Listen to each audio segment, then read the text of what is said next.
প্রধান উপদেষ্টা ডক্টর মোহাম্মদ ইউনূস বলেছেন ২০২৬ সালের ফেব্রুয়ারিতে একটি অবাধ, সুষ্ঠু এবং স্বচ্ছ নির্বাচন অনুষ্ঠানের জন্য কঠোর পরিশ্রম করছে সরকার, যেন জনগণের প্রকৃত প্রতিনিধিদের কাছে ক্ষমতা হস্তান্তর করা যায়। আজ মালয়েশিয়ার জাতীয় বিশ্ববিদ্যালয় ইউনিভার্সিটি কেবাংসান মালয়েশিয়ার সম্মানসূচক ডক্টরেট ডিগ্রি প্রদান অনুষ্ঠানে তিনি এসব কথা বলেন। সংস্কার ও নতুন বাংলাদেশ গঠনই অন্তর্বর্তী সরকারের মূল লক্ষ্য বলে জানান প্রধান উপদেষ্টা। আতিকুর রহমান তিতাসের রিপোর্ট। প্রধান উপদেষ্টা ডক্টর মোহাম্মদ ইউনূসকে সম্মানসূচক ডক্টরেট ডিগ্রি প্রদান করেছে মালয়েশিয়ার কেবাসাং ইউনিভার্সিটি। সকালে ইউনিভার্সিটি ক্যাম্পাসে আয়োজিত অনুষ্ঠানে এই ডিগ্রি প্রদান করা হয়।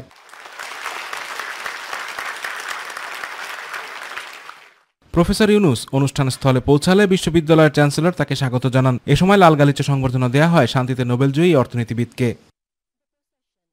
বিশ্ববিদ্যালয়ের শিক্ষার্থীদের উদ্দেশ্যে স্মারক বক্তব্যে প্রধান উপদেষ্টা ডক্টর ইউনূস বলেন, ২০২৪ সালের জুলাই আগস্টে যুব নেতৃত্ব গণঅভ্যুত্থান বাংলাদেশের ভবিষ্যতের আশাকে নতুন অর্থ দিয়েছে। ২০২৬ সালের ফেব্রুয়ারিতে একটি অবাধ, সুষ্ঠু এবং স্বচ্ছ নির্বাচন অনুষ্ঠানের জন্য কঠোর পরিশ্রম করছে সরকার, যাতে জনগণের প্রকৃত প্রতিনিধিদের কাছে ক্ষমতা হস্তান্তর করা যায়। We are also working hard to hold a free, fair and transparent election. Date is announced.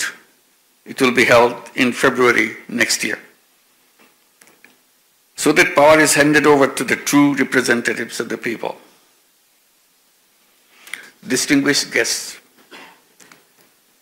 today the award you give me is more than a personal honor. I see it as a recognition of the strength, courage, and determination of the people of Bangladesh, especially the millions of women and the young entrepreneurs. তিনি আরো বলেন, দেশের শান্তি ও স্থিতিশীলতার জন্য কাজ করছে সরকার। এ সময় সংস্কার ও নতুন বাংলাদেশ গঠনই অন্তর্বর্তী সরকারের মূল লক্ষ্য বলেও জানান প্রধান উপদেষ্টা।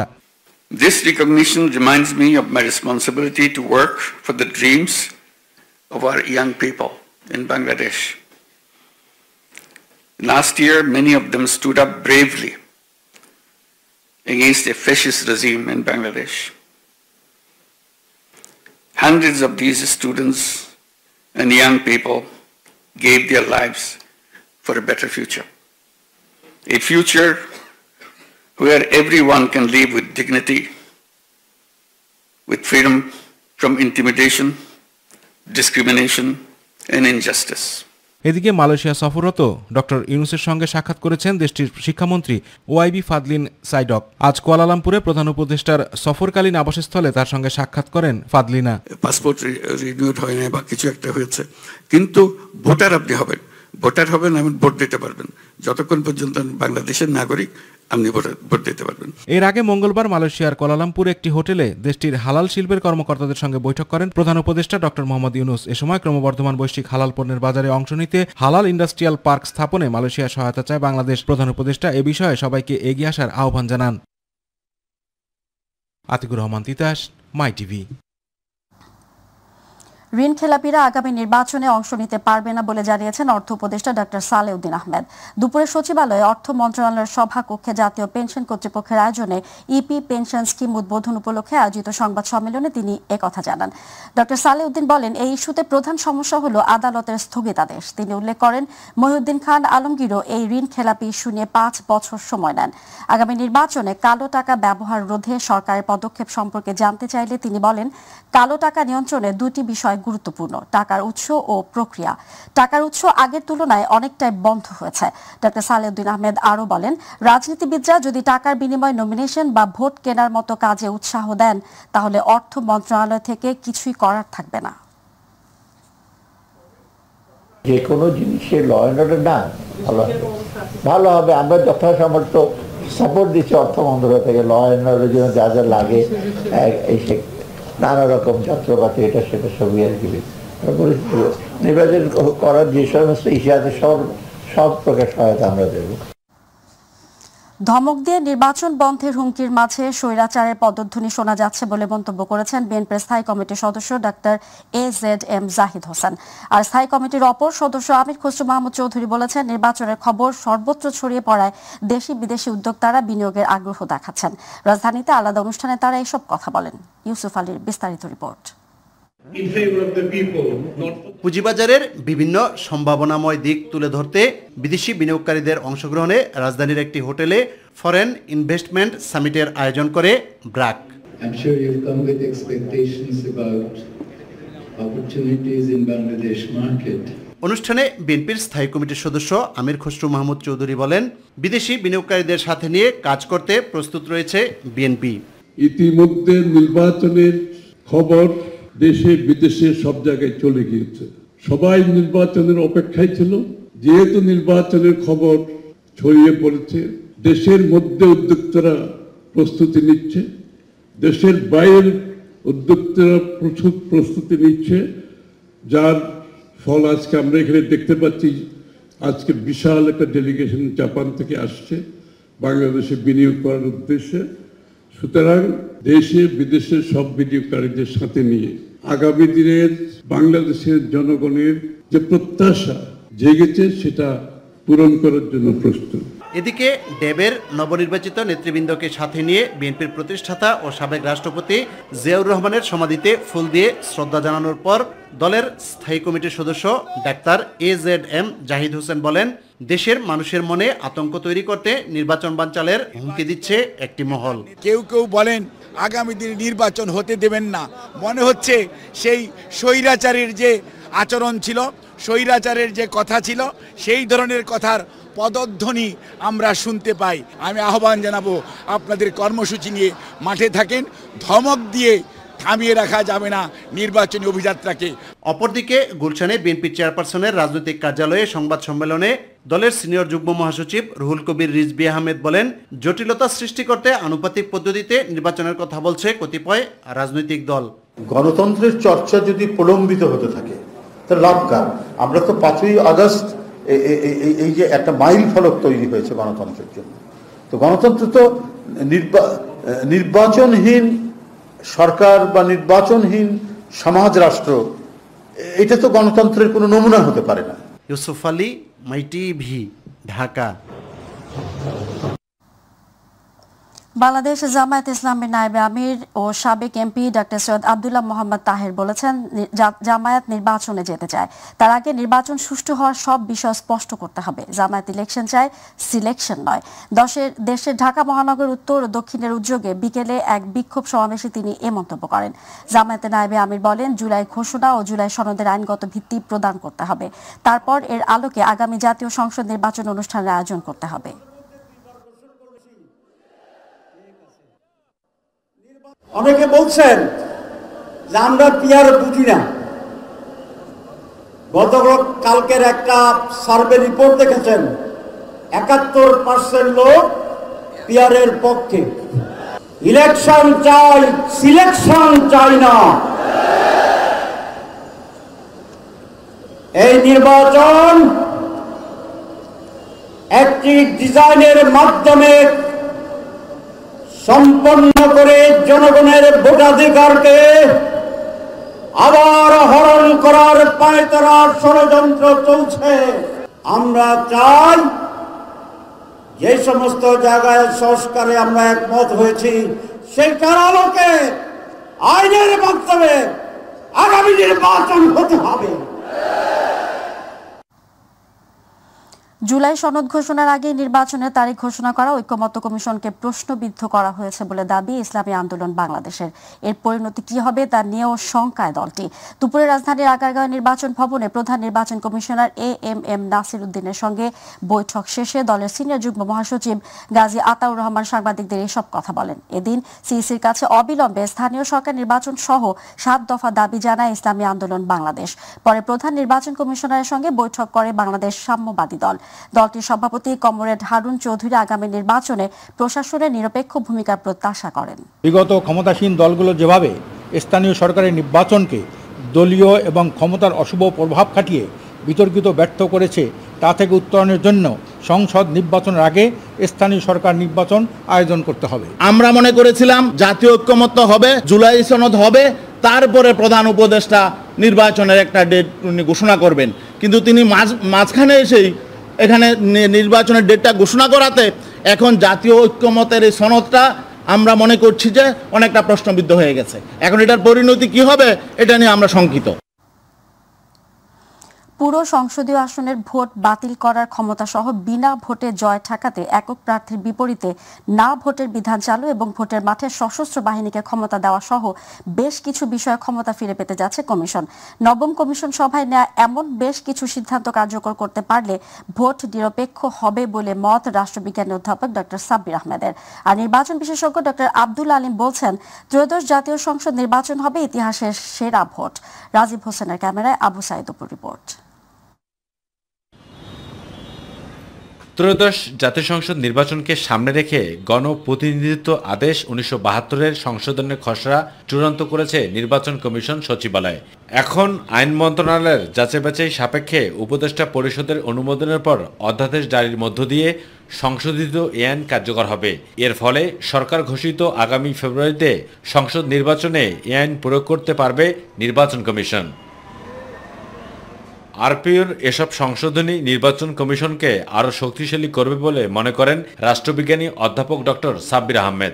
এই যে নির্বাচন কমিশন আরপিওতে যে সংশোধনীগুলো নিয়ে আসছে, এগুলোর মধ্যে নতুনত্ব কিছু নাই। ওইগুলি যেমন ধরেন আপনি না ভোটের প্রভিশনটাকে আবার ফিরে নিয়ে আসা আংশিকভাবে, তাই না? তারপরে সবচেয়ে গুরুত্বপূর্ণ যেটা, স্ট্রাইকিং ফোর্স হিসেবে আগে মিলিটারি ইনক্লুশনটা কিন্তু ছিল না, এবার কিন্তু করা হয়েছে।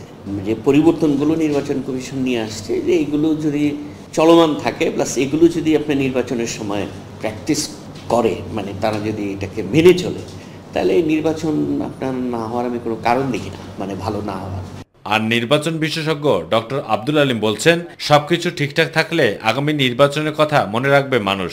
ইলেকশন কমিশন যাতে ইলেকশন বাতিল করতে পারে যে কোনো সময়, সেই ক্ষমতা তাদেরকে আবার ফিরিয়ে দেওয়া, তারপরে ইভিএম বাতিল করা, এরকম অসংখ্য সুপারিশ আমাদের ছিল। তো ইলেকশন কমিশন এগুলো প্রায় সবগুলোই গ্রহণ করেছে। কাজেই আমি এই জিনিসগুলোকে ইতিবাচক হিসেবে দেখতে চাচ্ছি এবং আমার কাছে মনে হয় যে এই পরিবর্তনগুলো আসলে ইলেকশন কমিশন আরও বেশি শক্তিশালী হবে। মানুষের হারানো ভোটাধিকার ফিরিয়ে দেওয়ার ক্ষেত্রে সংশোধনীগুলো ভূমিকা রাখবে বলে মত বিশেষজ্ঞদের।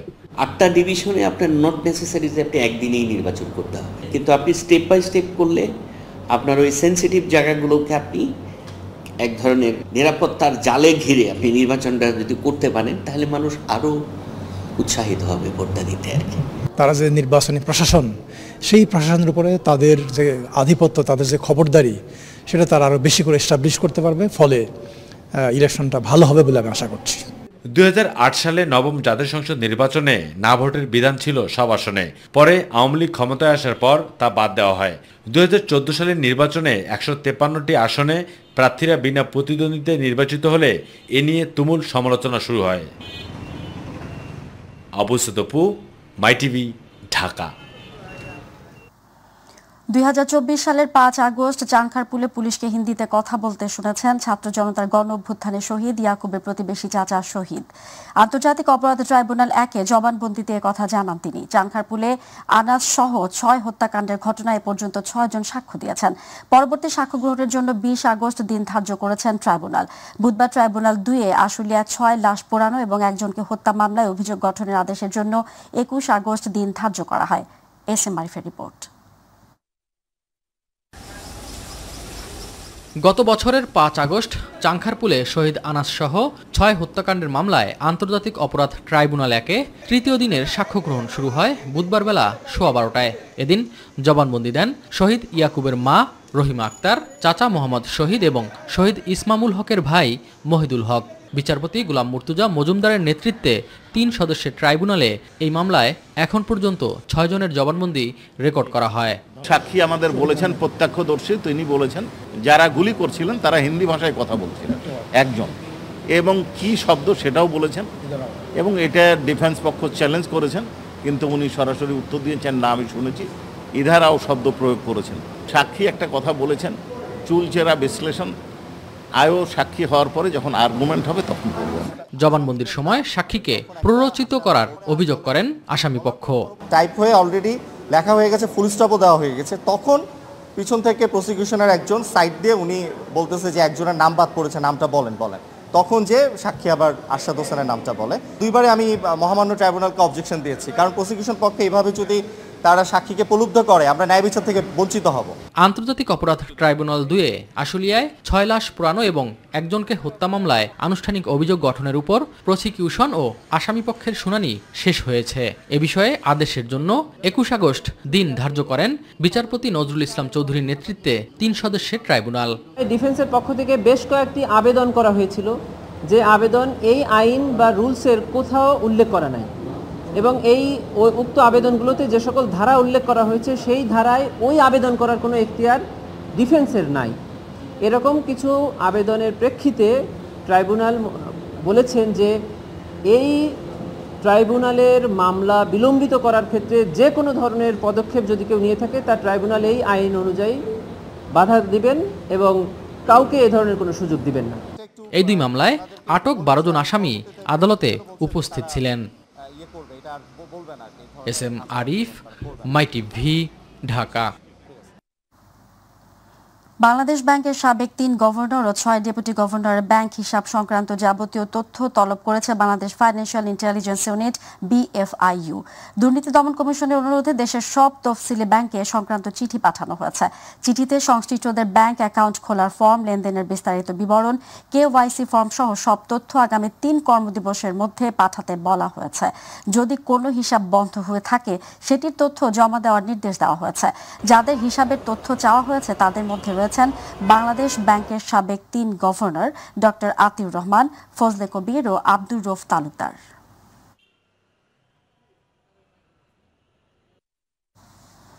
দাবি মেনে নিতে সরকারকে 1 মাস সময় দিল এমপিওভুক্ত শিক্ষা জাতীয়করণ প্রত্যাশী জোট। এর মধ্যে দাবি আদায় না হলে টানা কর্মবিরতি সহ কঠোর কর্মসূচির ঘোষণা দিয়েছেন জোটের নেতারা।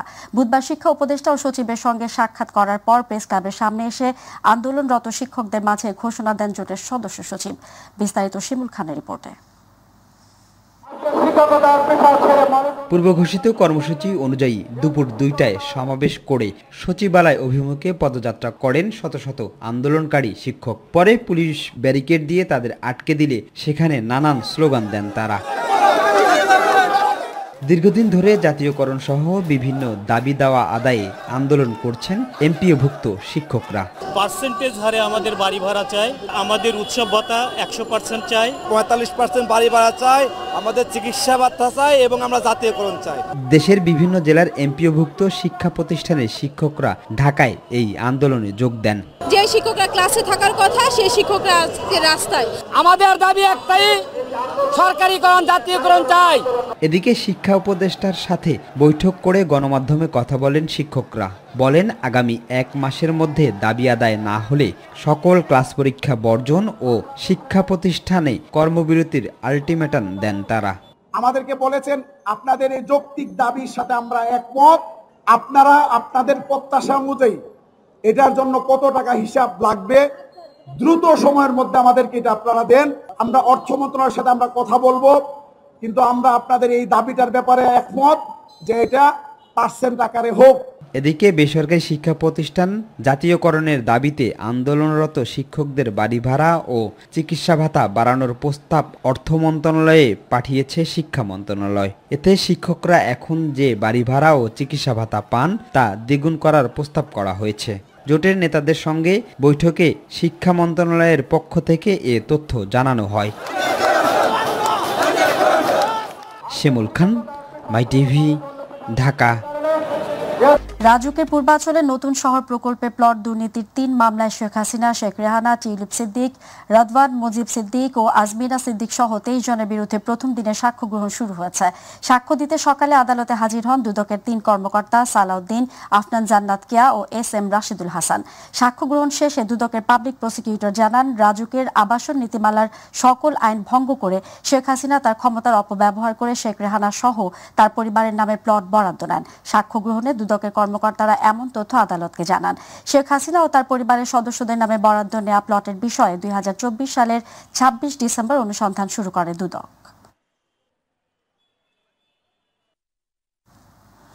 স্বাস্থ্য খাত সংস্কার নিয়ে আন্দোলনকারীরা যে 3 দফা দাবি তুলেছে তা যৌক্তিক, তবে তা বাস্তবায়নে দীর্ঘ সময় লাগবে বলে মন্তব্য করেছেন স্বাস্থ্য অধিদপ্তর মহাপরিচালক অধ্যাপক ডক্টর আবু জাফর। দুপুরে বরিশাল শেরেবাংলা মেডিকেল কলেজ হাসপাতাল পরিদর্শন এবং কর্মকর্তাদের পাশাপাশি সেবা গ্রহীতাদের সাথে মতবিনিময় সভায় তিনি এসব কথা বলেন। তিনি আরও বলেন, সেবার মান বৃদ্ধিতে লোকবল অবকাঠামোগত পরিবর্তনের সময় লাগবে। অপরদিকে বরিশাল শেরেবাংলা মেডিকেলের স্বাস্থ্য পরিষেবা বৃদ্ধির পাশাপাশি স্বাস্থ্য খাতের সংস্কার আন্দোলনকারীরা আজ 17 দিন পার করছে। অন্যদিকে অনশনে রয়েছে শেরেবাংলা মেডিকেলের প্রধান ফটকের সামনে শিক্ষার্থীরা। এ সময় তাদেরকে অনশন ভাঙানোর চেষ্টা করা হলেও স্বাস্থ্য অধিদপ্তরের মহাপরিচালক সহ অন্যান্যদের অনুরোধ রাখেননি তারা।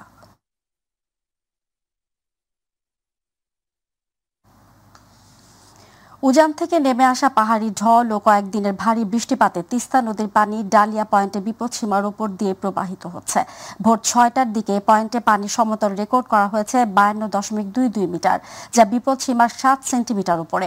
ডালিয়া ডিভিশনের উপসহকারী প্রকৌশলী তহিদুল ইসলাম জানান, উজানের ভারী বর্ষণ ও পাহাড়ি ঢলের কারণে তিস্তার পানি বাড়ছে। নিম্নাঞ্চল ও চর গ্রামগুলো ইতোমধ্যেই তলিয়ে গেছে। আশঙ্কা করা হচ্ছে সন্ধ্যার মধ্যে পানি আরও বাড়তে পারে। তিনি জানান, বন্যার পানি নিয়ন্ত্রণে তিস্তা ব্যারেজের 44টি সুইচ গেট খুলে দেওয়া হয়েছে।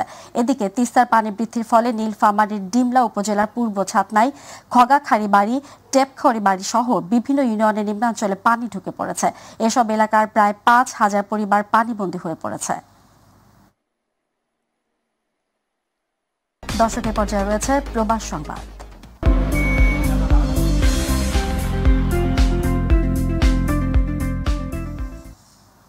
মালয়েশিয়ার শ্রমবাজার উন্মুক্ত শিক্ষা ও বাণিজ্য খাতে এবং প্রবাসীদের কল্যাণে গুরুত্ব দিতে বাংলাদেশ জোরালোভাবে মালয়েশিয়ার সরকারের কাছে দাবি উত্থাপন করেছে। মঙ্গলবার কুয়ালালামপুরের হোটেল সাংগ্রিলায় সাংবাদিকদের ব্রিফিংকালে কথা জানান প্রধান উপদেষ্টা প্রেস সচিব শফিকুল আলম। এ সময় সাংবাদিকদের বিভিন্ন প্রশ্নের উত্তর দেন তিনি। প্রতিনিধি সাফুল মামুন জানান, প্রেস সচিব বলেন, মালয়েশিয়া ভালো সাড়া দিয়েছে এবং অভিবাসীদের কল্যাণের বিষয়ে যথেষ্ট গুরুত্ব দিচ্ছে। সিন্ডিকেট মুক্ত শ্রমবাজার নিশ্চিতকরণে দু দেশের সরকার নিবিড়ভাবে কাজ করে যাচ্ছে। আগের এমপি মন্ত্রীরা কলিং ভিসা সিন্ডিকেট বাণিজ্য করে অর্থ লোপাট করেছে।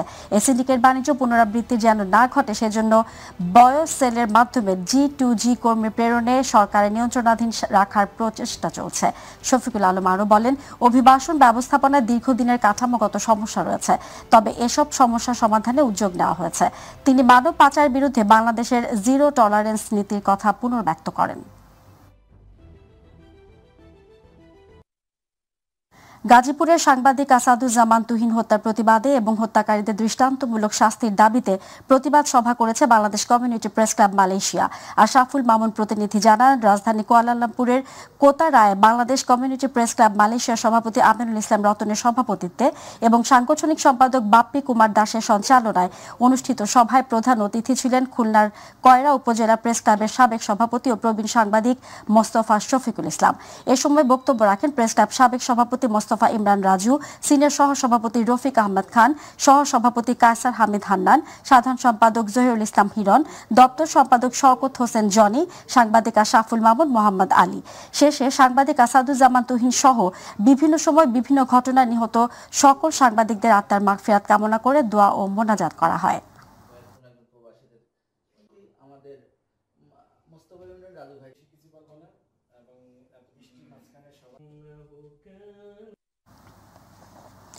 গানের তালে সুরের ছন্দে সম্প্রতি প্রবাসের মঞ্চ মাতিয়ে গেলেন নগর বাউল জেমস, সেলিম চৌধুরী, রিজিয়া পারভিন সহ প্রখ্যাত শিল্পীরা। যুক্তরাষ্ট্রের মিশিগান অঙ্গরাজ্যের হেমট্রামেক সিটিতে অনুষ্ঠিত হয়ে গেল 3 দিনব্যাপী 23তম নর্থ আমেরিকান বাংলাদেশি ফেস্টিভ্যাল। দেশীয় সুর, ছন্দ আর বাহারি পণ্যের মেলায় যুক্তরাষ্ট্রের মিশিগান অঙ্গরাজ্যের হেমট্রাক সিটি পরিণত হয়েছিল এক টুকরো বাংলাদেশে। দর্শক, যুক্তরাষ্ট্র থেকে এ নিয়ে বিস্তারিত রিপোর্টটি করেছেন মল্লিকা খান।